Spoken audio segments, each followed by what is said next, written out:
Salut à tous, bienvenue dans Ciné Série et compagnie, histoire de se prendre pour des héros sur petit et grand écran. Avec, dans le screen parfait, un homme qui n'a peur de rien, Ludovic Bernard. Pour son premier film, cet ancien assistant de Luc Besson et Olivier Mégaton a carrément gravi l'Everest, leçon de mise en scène enneigée autour de l'ascension, une histoire d'amour et de dépassement de soi.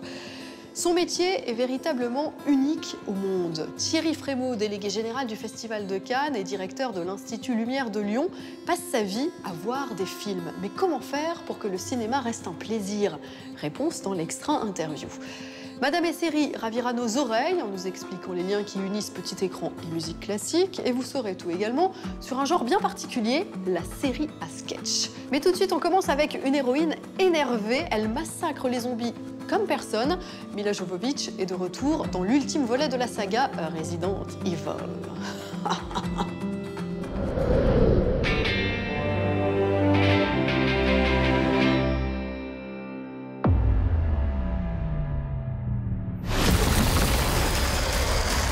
My name is Alice. Running. Killing.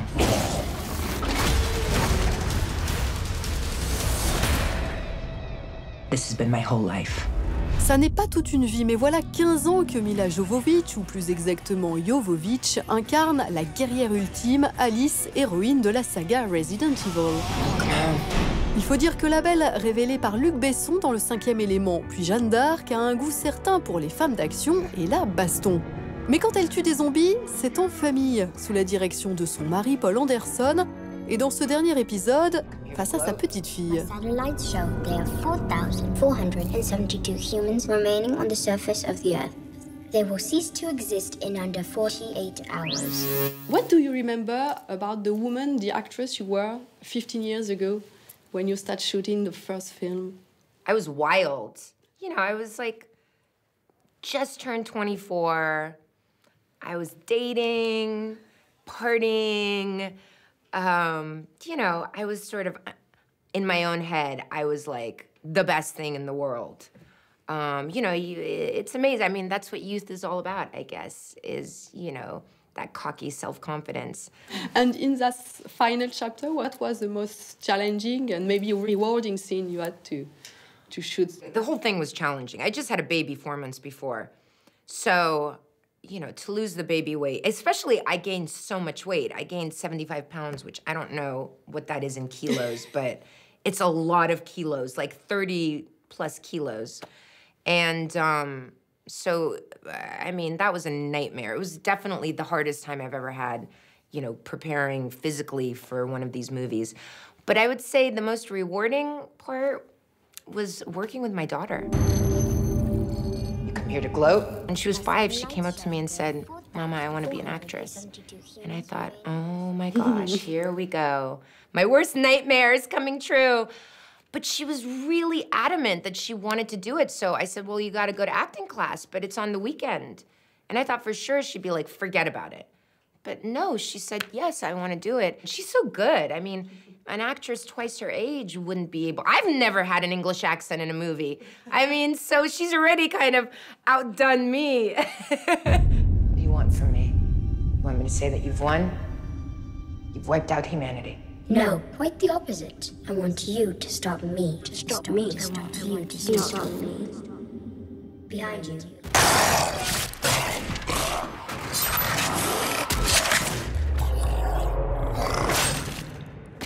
And working with your husband, how do you keep challenging each other? Is there a kind of game between the two of you? Because he's pushing you and makes you do so many suffering things. I mean, just to put it in perspective, like childbirth was some of the most relaxing times I've ever had. But, you know, I at the same time, I push him. You know, the first 3 scripts, I was constantly sending them back. Be like, no, give me more stuff. Like, I want to be the craziest action hero in history, so you gotta write more. And so now he kind of knows me. He's like, he knows I won't be happy if there isn't like a new bar set. We put each other through a lot. We push each other, and I think that's what makes our relationship so exciting as well.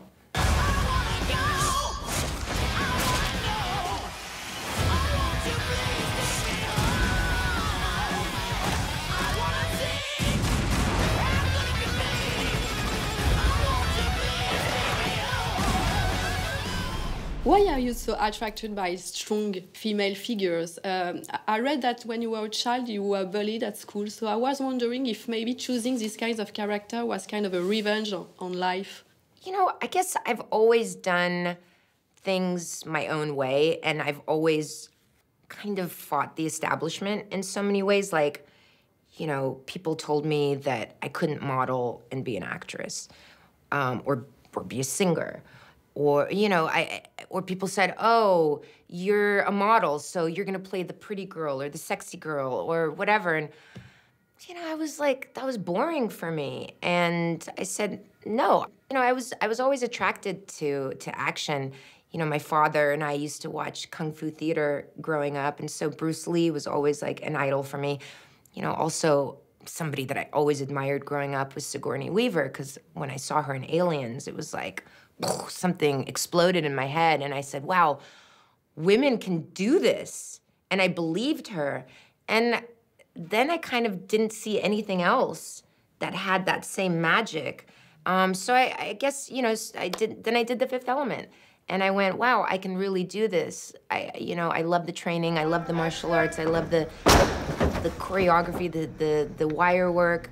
And so I was always looking for another action movie. So, you know, I guess for me, you know, it was just something that inspired me, the fact that to be superhuman, you know, it's magical. My name is Alice, and this is my story.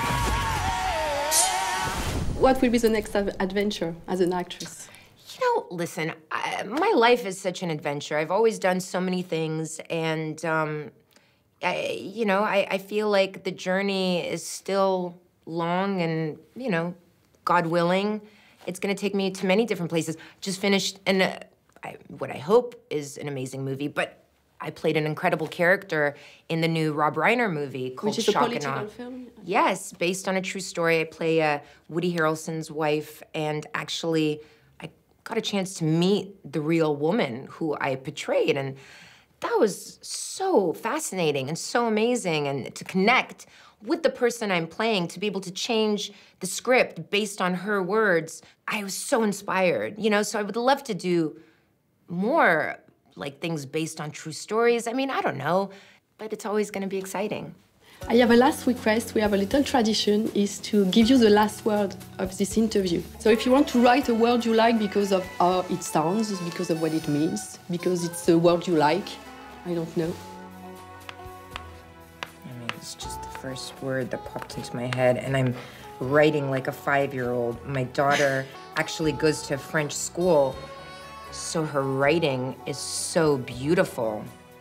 I don't know if you can even read it. It says, existence.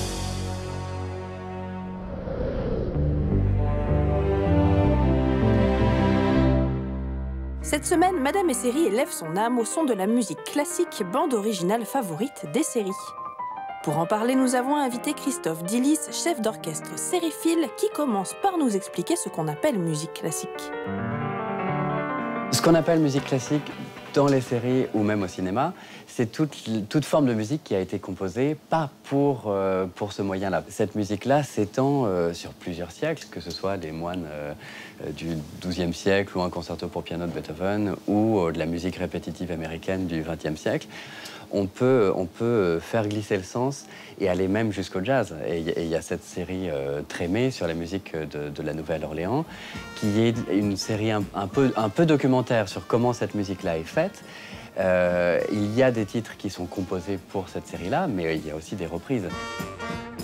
D'une certaine façon, c'est aussi de la musique classique dans les séries, mais pas au sens classique Mozart, Haydn, Beethoven. Parce qu'elle raconte une histoire sans parole, la musique classique est sans doute la plus expressive. La série dramatique l'exploite pour renforcer, accompagner les émotions de ses personnages, mais rares sont celles qui ont trouvé l'équilibre parfait pour en faire un écrin sur mesure.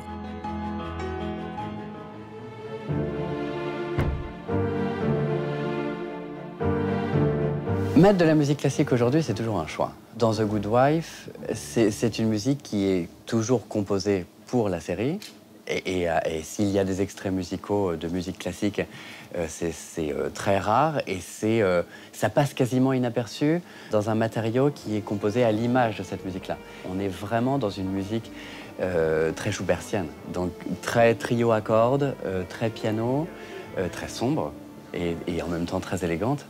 Et le compositeur de The Good Wife a réussi à reprendre les codes de la musique un peu dramatique et un peu forte émotionnellement. Il a réussi à reprendre ces codes-là pour les appliquer au rythme de la série. Et si on prend par contre l'exemple d'une série qui se réapproprie la musique classique sans la recomposer, on va partir sur Westworld. Le compositeur reprend Debussy mais reprend aussi Radiohead et il va aussi utiliser cette musique-là au service de l'action.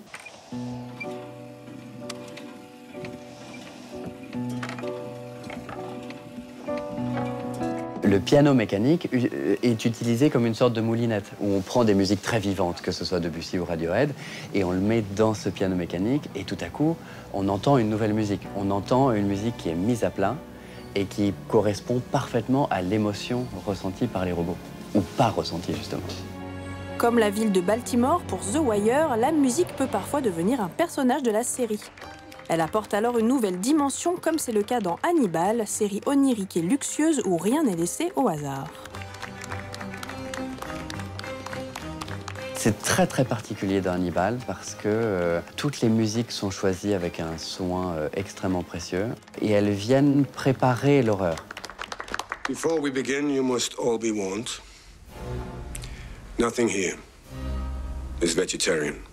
La table pour cette série-là est extrêmement importante. Ils sont toujours en train de dîner et en train de manger des parties humaines. La musique intervient à un niveau presque psychologique parce qu'on va commencer à associer ce raffinement d'Hannibal Lecter et ce raffinement qui est lié à l'horreur.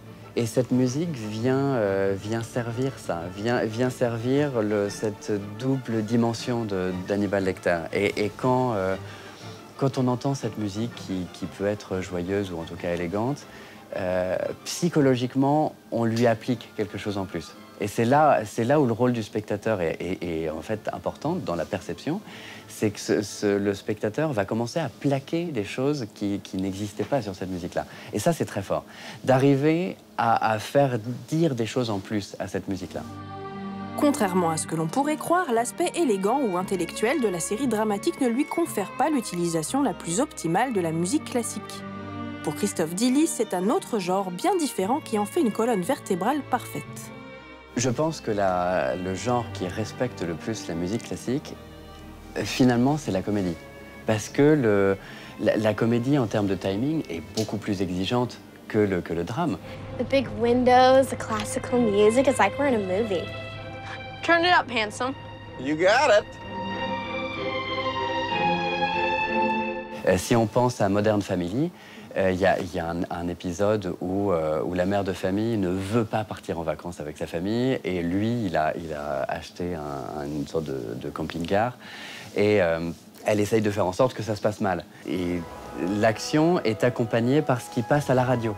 Et ce qui passe à la radio, c'est que la musique classique. Ça commence avec le Clair de Lune de Debussy en version orchestrale. Et là, dans le camping-car, tout se passe bien, les enfants s'entendent très très bien. Et puis ensuite, on passe à Peer Gynt, où encore ça accompagne une sorte de félicité familiale. Et progressivement, ça se passe mal. Et là, on met dans le hall du Roi de la Montagne de Grieg, pam pam pam pam pam pam pam pam pam pam, où là, ça y est, il y a une tension qui se crée.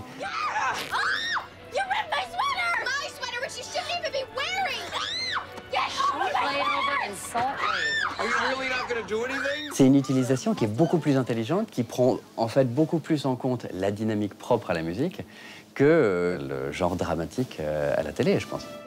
Il y a 2 ans, une série a décidé de dépoussiérer le genre classique en explorant les coulisses d'un orchestre. Mozart in the Jungle, mené par Gaël Garcia Bernal, raconte sa version rock'n'roll et ultra-moderne de ce qu'est ce monde mystérieux. Là où ils ont été un peu plus intelligents que ça, c'est qu'ils ont donné une apparence de réalisme à cet orchestre-là. Et en fait, tous les traits sont grossis ou diminués et ils déforment cette réalité-là.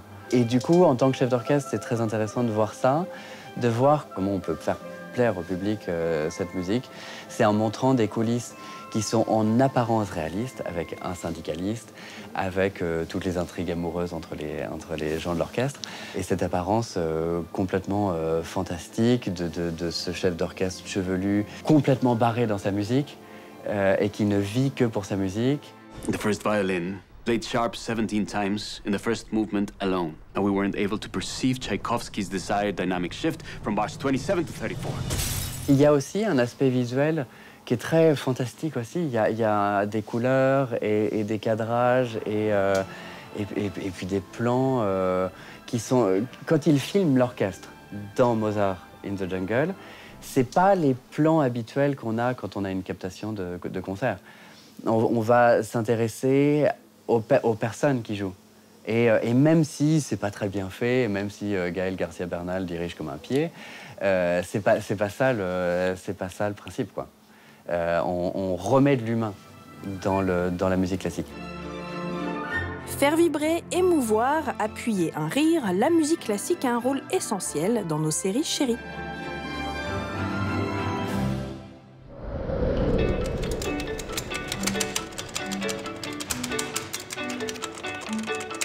À suivre dans Ciné, Série et compagnie, une leçon de mise en scène sportive dans le Screen Parfait. Pour son premier film, Ludovic Bernard a tourné en conditions extrêmes, du Mont Blanc à l'Everest.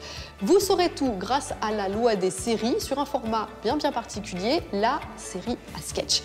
Et tout de suite, profession cinéphile, Thierry Frémaux, grand Manitou du Festival de Cannes, se livre dans l'extra interview.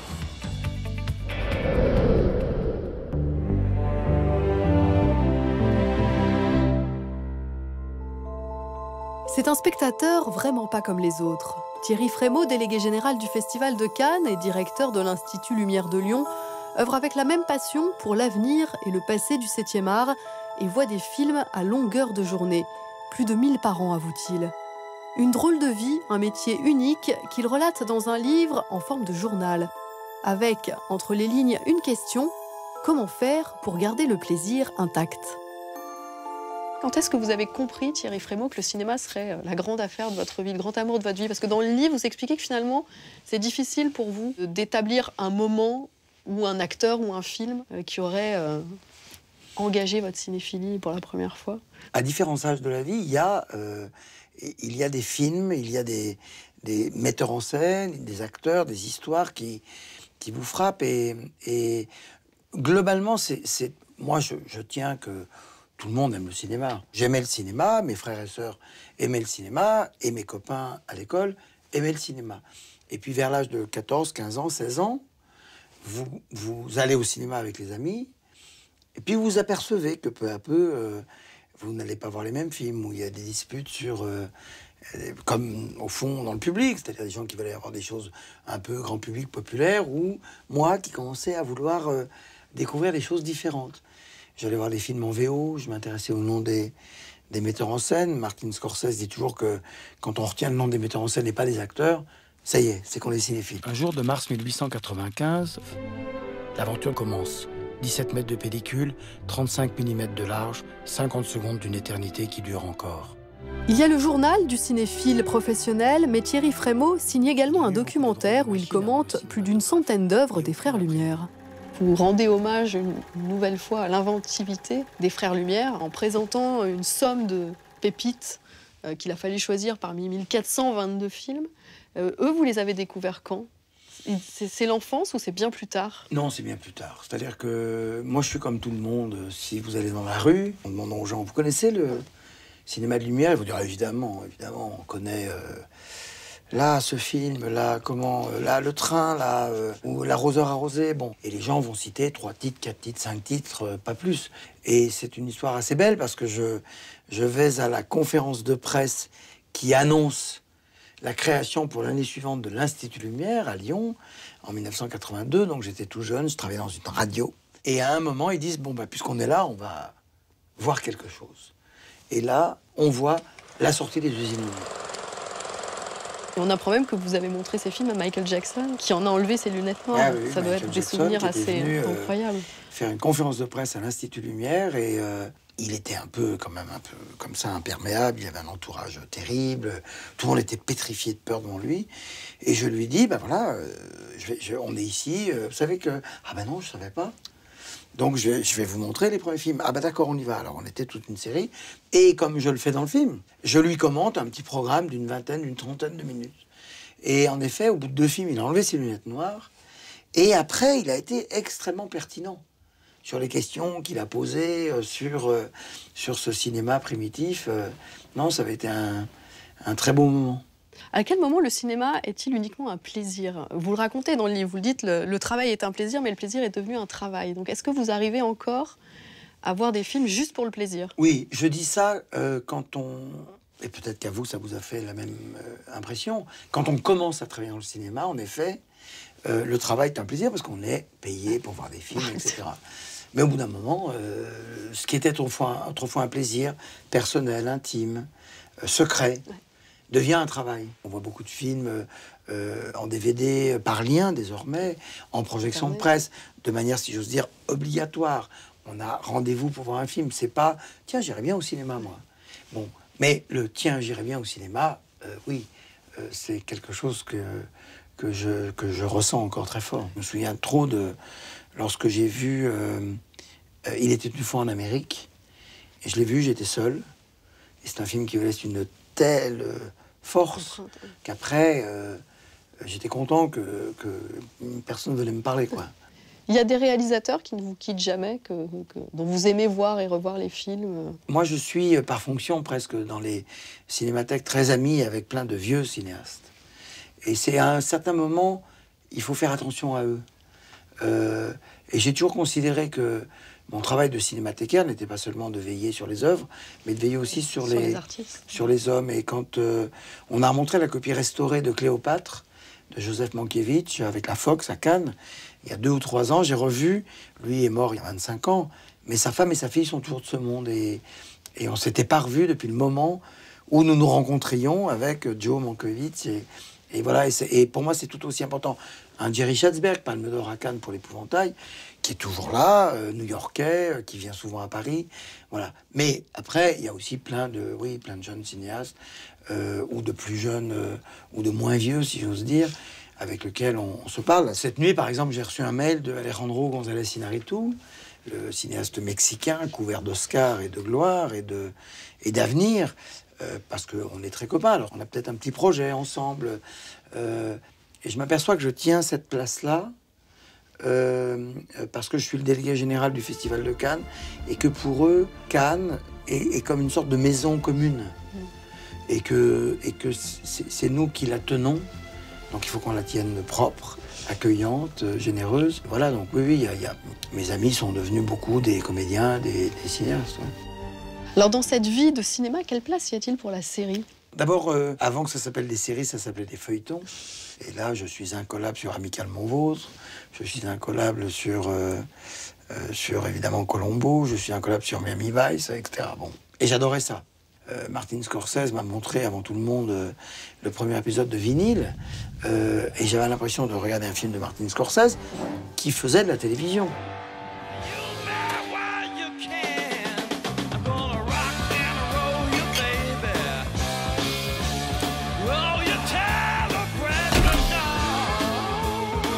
J'adore donner des nouvelles de certains cinéastes qui vont ailleurs dans le monde des images que le seul long métrage classique. Mais c'est les séries, ça dit son nom.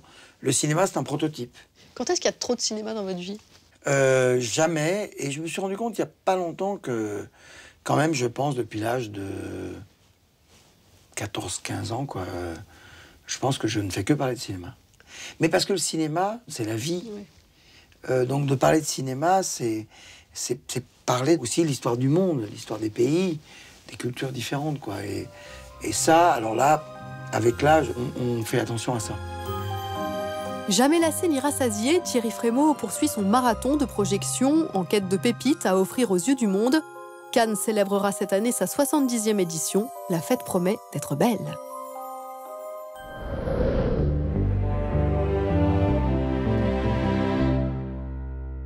Cette semaine, dans la loi des séries, on fait le tour des meilleures séries à sketch.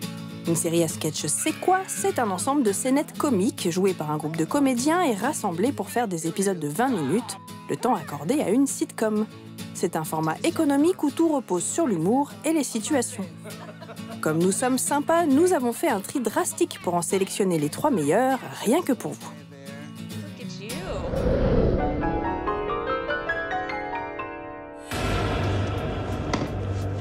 Tony, tissue? I'm good, Candace. Tissue? Tissue? No, thank you. Did you have a question for me? Don't piss me off!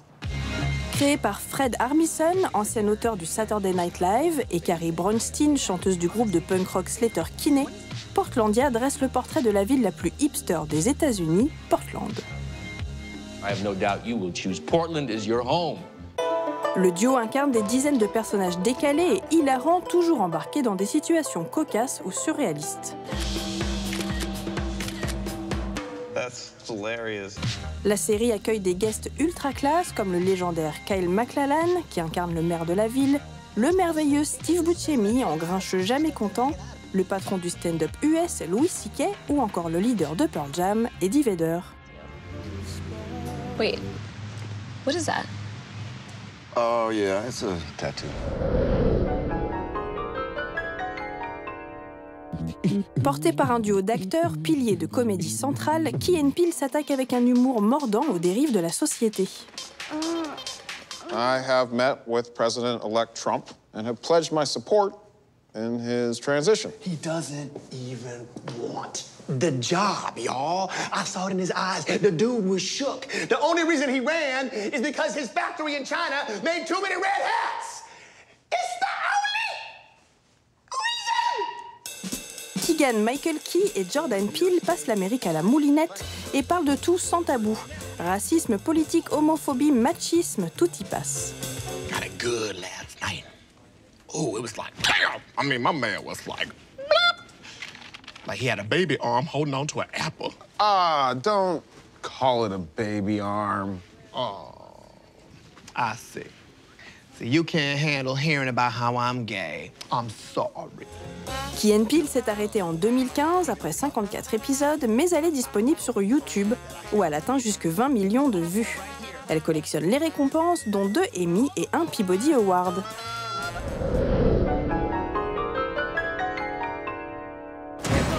Robot Chicken est un ovni sorti du cerveau tordu de l'acteur et auteur Seth Green et de son ami Matthew Seinrach. Hold the elevator.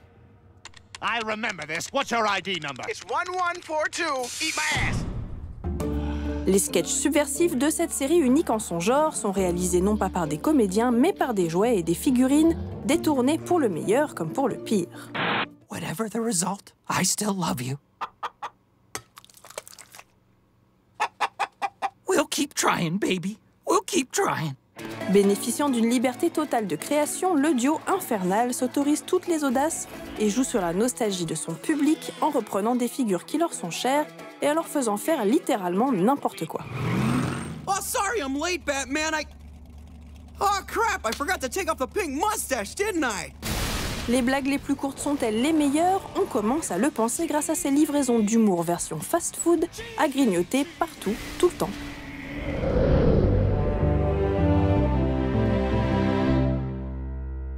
Chaque cinéaste vous le dira, son ambition première est de conjuguer l'originalité d'un sujet avec une histoire qui s'adresse au plus grand nombre. Pour son premier film, Ludovic Bernard, premier assistant de Luc Besson et de Mathieu Kassovitz, réussit ce pari. L'Ascension est inspirée d'une histoire vraie. Le défi d'un jeune quittant son univers urbain pour se retrouver par amour à gravir l'Everest. Entre inspiration et respiration, ce premier film est porté par l'aventure humaine et le réalisme de ses prises de vue. Présenté au Festival international de comédie de l'Alpe d'Huez, le long métrage de Ludovic Bernard a triomphé de tous les sommets puisqu'il repart avec le prix du public et celui du Grand Prix 2017. Je vois sur ton CV que t'as fait le Mont Blanc. Ah, mais c'est quand même balèze le Mont Blanc. Déconne ou quoi? Hakim, il l'a fait avec sa sœur la dernière fois en classe verte. Ah ouais? En plus, il faisait beau. Kilimanjaro. Dans la face nord. Un peu toutes les faces. Bonjour Ludovic Bernard. Bonjour Stéphane. Ça va? Ça va très bien, merci. Puisque nous sommes là pour parler de la mise en scène de votre film L'Ascension qui se passe en décor naturel, je vais vous demander quelque chose qu'on ne voit jamais ou trop rarement, un metteur en scène au travail. Est-ce que vous accepteriez de mettre en scène notre interview? Vous avez une caméra, vous avez un décor. Alors moi, je prendrais le parti de... On sort tous les deux, on Ouais. fait un petit travelling arrière avec la caméra, Ouais. et après un plan de dos. Et comme ça, on pourra monter ce qu'on veut dans le dialogue. D'accord. Et on a une position de fin. Et on s'arrête ici à la table. Génial. Et Allez. on fait un petit plan large, un champ contre champ. Mais qu'est-ce que je fous dans cette galère, putain? J'espère que tu es fier de toi. Pourquoi tu lui as dit de partir là-bas? Nadia, c'est moi. Je t'ai dit que je ferais n'importe quoi pour toi. Bah ça y est. Je crois que je suis vraiment en train de faire n'importe quoi. Alors, on se fait, c'est vrai!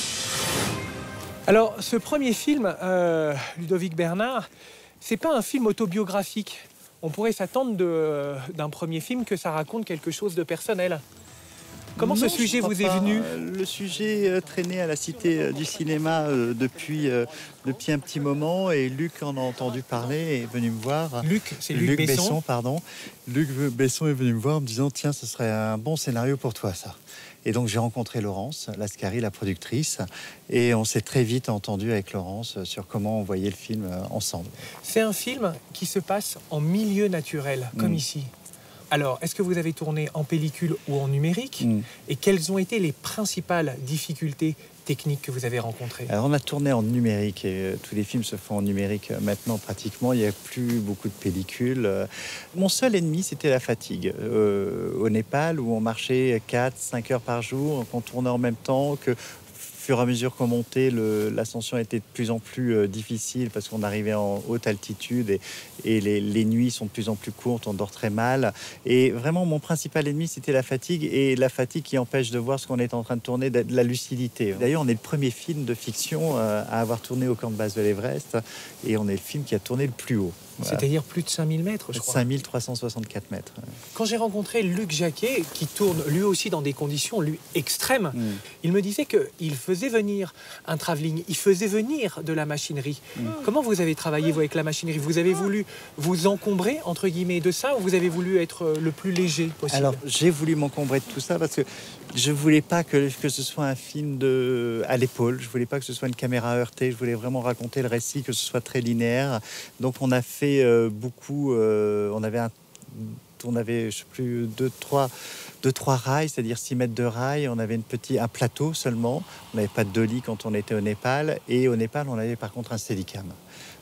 Qui était indispensable pour qu'on puisse marcher avec les acteurs comme on vient de le faire en sortant de la porte là, qu'on puisse raconter, parce que le récit ne se fait pas avec une caméra à l'arrêt. Il faut vraiment être toujours en mouvement avec le personnage de Samy qui est constamment dans cette ascension. Donc il fallait pas que la caméra s'arrête trop souvent, il fallait justement raconter l'ascension, et l'ascension c'est en mouvement, c'est pas fixe. Est-ce que il y a un grand travail de préparation, et je pense notamment de découpage, pour se dire on va tourner là, on a regardé la lumière, on sait qu'à ce moment-là il peut se passer quelque chose sur des dévers, sur des rapports de géographie. Au Népal c'était difficile, j'avais ma mise en scène dans ma tête, j'avais ma mise en scène sur le papier, mais il fallait se prêter aussi avec le décor, avec ce qui s'y passait, et j'avais une envie vraiment très grande, c'était d'élargir l'image, c'est-à-dire que de trouver des comédiens très petits au milieu de l'immensité de l'Himalaya, de remettre l'homme à sa place dans la nature aussi. Et pour ça, j'ai envie de rendre hommage aussi à Jean-Jacques Hano, que j'ai beaucoup regardé ses films, parce que je pense que c'est un metteur en scène qui a beaucoup filmé la nature et les grands espaces, et qui l'a toujours fait avec merveille. Donc voilà. Ça veut dire que vous avez filmé à quelle focale? Est-ce qu'il y avait une focale de film, justement, pour rendre compte de ces rapports d'échelle? On était souvent au 21, qui est une focale très large. Quand j'étais proche des acteurs, c'était le 27, qui reste une focale très large, parce que je voulais toujours voir la nature derrière. Donc c'était vraiment ça. Et j'ai pas utilisé beaucoup de longues focales, parce que la longue focale a tendance à éloigner les gens et à les rendre beaucoup plus lointains qu'ils ne sont, et à donner une distance aux personnages, sauf si on veut que quelqu'un les observe ce que j'avais pas dans le film. Donc j'aime bien cette proximité, encore une fois, je reviens là-dessus, cette proximité avec les acteurs, d'être très très proche d'eux pour pouvoir parler pendant les séquences, pendant la scène et reprendre plusieurs fois le texte s'il y a des petits changements, des petites finesses à ajouter. Dans votre dispositif visuel, il y a des plans spectaculaires qui sont des plans d'altitude. Vous les avez tournés au drone, vous les avez tournés à l'hélicoptère. Il y a les deux. Au Népal, on a fait du drone quand on les voit passer au-dessus des passerelles, notamment, parce que là, c'est l'hélicoptère, c'était pas possible. Et on a fait quelques images qui sont à la toute fin en hélicoptère, à travers la porte à l'épaule. Dans un hélicoptère totalement dénudé parce que l'altitude était difficile pour les machines. Donc il a fallu l'alléger pour pouvoir monter un peu plus haut et aller filmer des images que vous voyez dans le film. J'en profite pour passer un petit coucou à ma famille, mes parents, mes frères et sœurs, et Nadia surtout. Et puis un grand big up à tous ceux qui me soutiennent, au quartier et ailleurs. Ah mais c'est où l'Everest en fait? Normalement, c'est vers l'est. Everest. J'arrive plus à avancer! Amène-moi là-haut, je t'en supplie! La dernière question, Ludovic, elle est un rituel. Pourquoi filmez-vous? Parce que je trouve qu'il n'y a rien de plus excitant dans ma vie professionnelle que de me retrouver derrière une caméra, sur un plateau de cinéma, avec mes copains, avec l'intensité que crée tout ça, quoi. Les voyages, rencontrer les gens, mettre en scène, voir des gens mettre en scène. Voilà. Je trouve qu'il n'y a rien de mieux pour moi. Ciné, série et compagnie, c'est presque fini. Mais que diriez-vous de découvrir les vices de vos personnages favoris? Pour cela, rendez-vous dans l'un de nos lieux fétiches, la galerie Sakura, qui a ouvert ses portes à l'artiste Greg Léon Guillemin. Dans son exposition The Secret Life of Heroes, il met en scène, et c'est irrésistible, la vie quotidienne de Dark Vador, Maître Yoda, Candy, Goldorak, Picsou ou encore Wonder Woman. Histoire de tout savoir sur leur face cachée, voir leur face coquine. La pépite de la semaine est américaine et a reçu le Golden Globe du meilleur film dramatique. Moonlight de Barry Jenkins est un drame urbain, âpre et délicat à la fois. 3 phases de la vie d'un jeune noir, de l'enfance au monde adulte. Who is you, Sharon? For a long time, I try not to remember.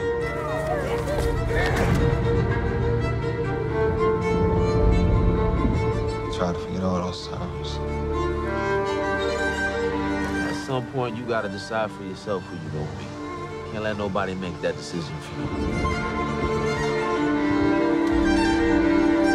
You gonna tell him why the other boys kick his ass all the time? What's wrong? I'm good. No, I done seen good, and you ain't it. Remember the last time I saw you?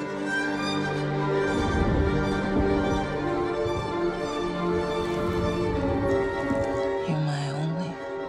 I'm your only. No, you gonna listen. To who, Ma?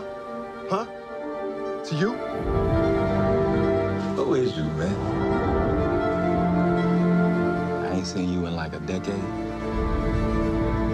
It's not what I expected. What did you expect?